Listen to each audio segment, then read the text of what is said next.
Hey cooks, welcome back to the Cookbook Club. Today we are continuing our journey through the Martha Stewart Cookbook. This is our second recipe for the month of November in this book. We're making one of the most popular recipes Martha Stewart has from this book. We're doing Macaroni and Cheese 101, right? We're going to be using the KitchenAid to grate our cheese, and we're going to make a little bechamel and make a fantastic mac and cheese. So welcome to the Amy Learns to Cook kitchen.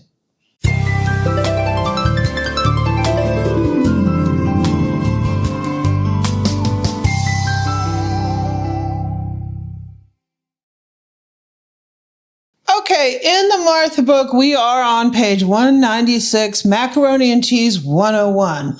So we're going to be shredding two different kinds of cheeses.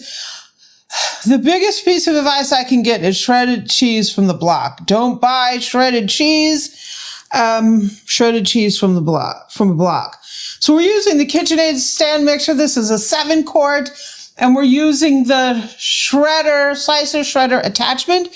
So first we're using an aged cheddar cheese, and then we're using a Gruyere. Something like that. And we got smoked because Eric wanted a little bit of, plus it's cheaper. That's sort of a derivative of Swiss. It is. So we're going to go ahead. Here's our white cheddar. We're going to put this in here.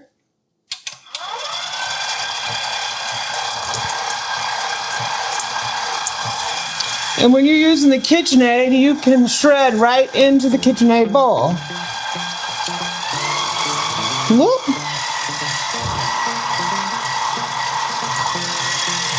Come on, keep it coming, love. Come on, boo. This is kind of a sticky cheddar.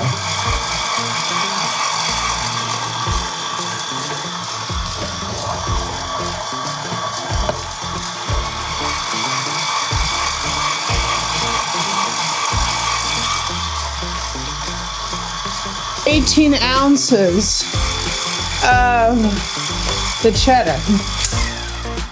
So let's do a little Gruyere. Yay! Yay, we're on Gruyere.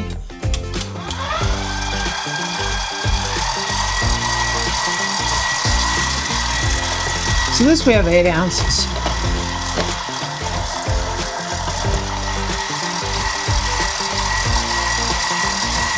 You can definitely smell the smoky. Okay, Martha does something a little different. Instead of breadcrumbs, she puts little chunks of bread on the top. So she wants like 6 pieces of white bread cut in 1/4-inch pieces with the crust removed. I have this Italian bread. So I might have to do more than 6 pieces because it's a lot smaller than a regular Wonder Bread? Yeah. So I'm going to take the crust off here.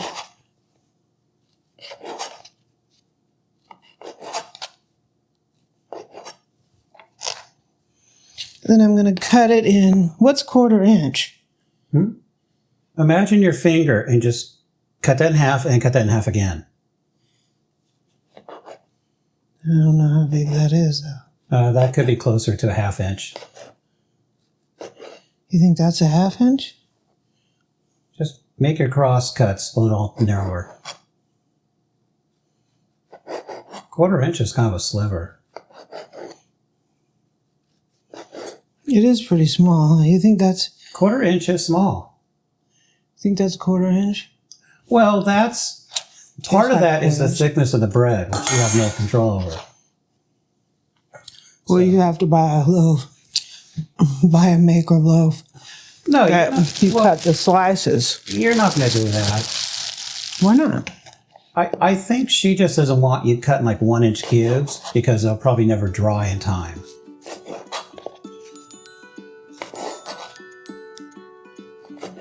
So we're going to take this bread, we're going to drizzle over some melted butter. Oh. And we're going to stir that to coat. This recipe's getting better all the time, huh, Boo-Boo? We got cheese and now we got buttered bread. I know. Is there anything better? Yeah. I throw a baked potato in here and you're set.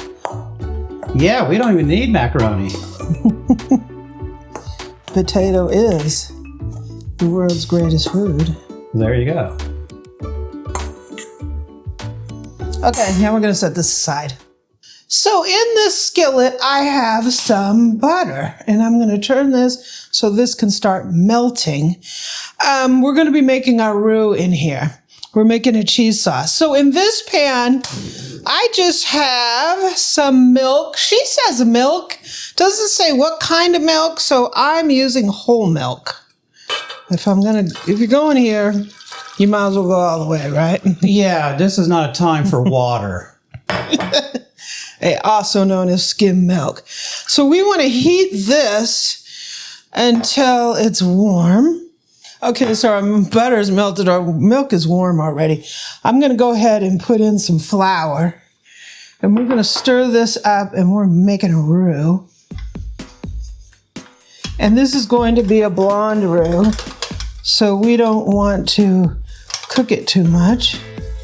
Just maybe... So you want it to be tan but not brown? Yeah, a couple minutes. She said 1 minute.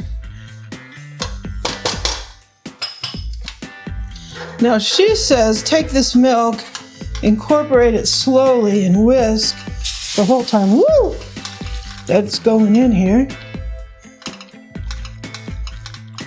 So it will become smooth.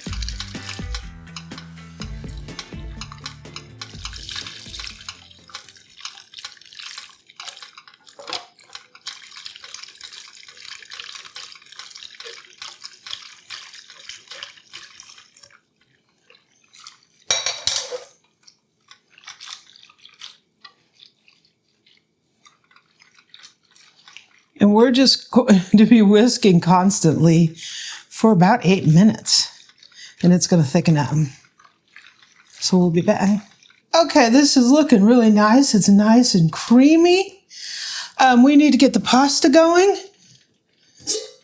I have some boiling water. We're going to salt this like the sea, right? I'm going to throw, she uses plain elbows. So that's what I'm going to do here. I'm using plain elbows. Sometimes I use those corkscrew, but that's not what she's using. While we're multitasking here, we temporarily turned the heat off on the mozzarella sauce. Pasta is in. So, our cheese sauce here. I'm going to season this with a little pepper, a little nutmeg, and a wee bit of cayenne. Melt those seasonings in here. Getting a little thick, isn't it, Boo-Boo? Yeah. It's looking kind of good. We're going to be putting 3 cups of our cheddar. So we're going to leave a cup untouched.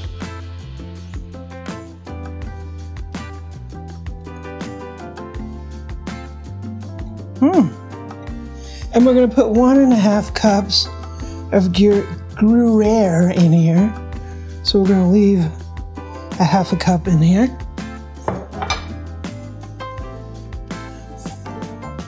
Woo! I'm going to stir.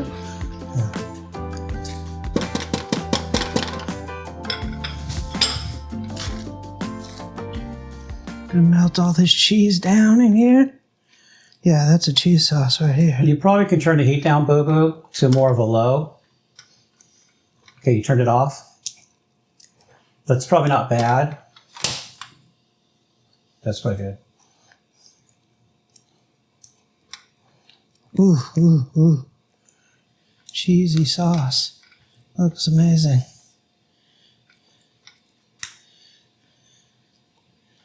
So we're just going to wait till the pasta's done, and then we're going to be combining this. Yay. Yeah. Okay, so we're going to drain this pasta. Martha wants us to take this over to the sink, rinse it with cold water, and drain it really well. So we're going to do that, and I think at that point we'll be ready for it to go into here. So let me rinse this, and we'll be back. Ready for a shipwreck? Okay. Okay, but this is a 2-person job. We're going to put the pasta in here. You want to stir that in a little at a time? Oh my gosh. Oh, Oven's ready. my stomach's ready. Wow, this is creamy. Mm-hmm. Woo. Looks like there's a perfect amount. Because sometimes you don't want to get something that's too watery or you have too much.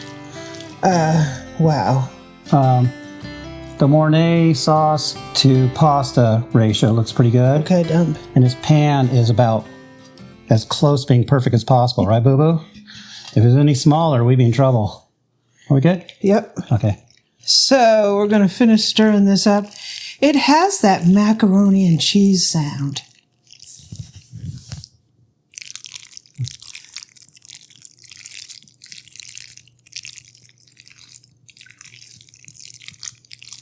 That's the macaroni and cheese sound. I can't hear you, Boo. Get it louder. So Dr. Dishpit's back. And he's going to help me do the old dumperoo. So this is a cast iron, like casserole pan, and I buttered it. Old Boo buttered it. Whoa. She says 3/4. Well, it'll fit barely. Yum, yum. Mm-hmm. Cheesy. Okay, so we're going to sprinkle on a little Gruyere. Gruyere. I'm going to need to put something like a sheet pan under this. Yeah. Maybe the one below it, because it's going to... It could bubble hint over. to anybody. If they say use a 3/4 stock, or I'm sorry, Casserole. if you need a 3/4 casserole, go with a 4/4 or 5/4. I know they want it low profile so it can cook in a certain way. And the breadcrumbs. Good luck with that. Yeah. Now, if the breadcrumbs decide to soak up some of that cheesiness, It's going to bubble over. well, that's what I'm concerned about. But if it does absorb some of that, that could be good. Maybe, I hope. I don't think it's going to, but You don't think so? we can think in fantasy land. Well, yeah. We're definitely going to need to put a sheet pan under this, because this is going to be a kaboom. 375 oven, and we'll be back when this is bubbly and crispy. Yeah. Two words I like. Okay, the mac and cheese is out of the oven. It's ooey, it's gooey, right? The breadcrumbs are a little weird. Like, I'm used to regular breadcrumbs, and with her using these small pieces, it makes it look kind of funny, but I think it's gonna taste kind of yummy. So, should I just take a big hunk out of the middle of this thing? Just take your hunk. So, okay. Ooh, look at that. Mm-hmm. I think Eric is down for trying this. Mm-hmm. Come on over, Bill. Sure. Looks creamy and dreamy, like that. Okay, Boo, are you ready to try this mac and cheese? Maybe. So off the top, I'm going to say, because we did use, well, first of all, thank you, Boo. You're Line welcome. work. Of course, mine will be doing the dishes afterwards, because I'm dish pig, right? He's a dish pig. I have the smokiness from the Gruyere, so it smells almost like there's bacon, so it's almost misleading. But look how yummy this is. It's all creamy and nice. But, it does have a crust. The bread and the top with the cheese does form a crust, so it's kind of interesting. It's hot. It's not that bad. The flavor's great. The cheesiness, it hits your tongue and it just spreads throughout your whole mouth. Is that the cayenne? You have cayenne that creates a little heat, and that's good too. But I'm just talking about, there is a world of cheese, right? You've got, Yeah. I'll eat a grilled cheese sandwich and that's cheesy, all right. But this is a different level, right? We got multiple cheeses, you got milk. She did, basically a Mornay sauce. I mean, that's about as good as it gets, right? How would you rate it on the macaroni cheese scale? Like, I know you're used to ones that are a little drier and they stack up. Now the cayenne got me in my throat. It stacks up a little more than this. Like I said, this has a subtle crust to it. So you do get a little crunchiness. Do you think it would be better with regular breadcrumbs? I don't know. Amy had a good idea on this one. And that is, maybe we should put this in without the breadcrumbs first and get it kind of going and then put the breadcrumbs in later. That way you don't run the risk of burning them or something before it's time. But I think it turned out really well. Yeah, crunching. I'm joking. No, this stuff is very tasty. I'm glad you like it, Bo. Mm-hmm. Thanks, Martha. I'm starting to like Martha. Bye. So this is our second recipe out of the Martha Stewart Cookbook.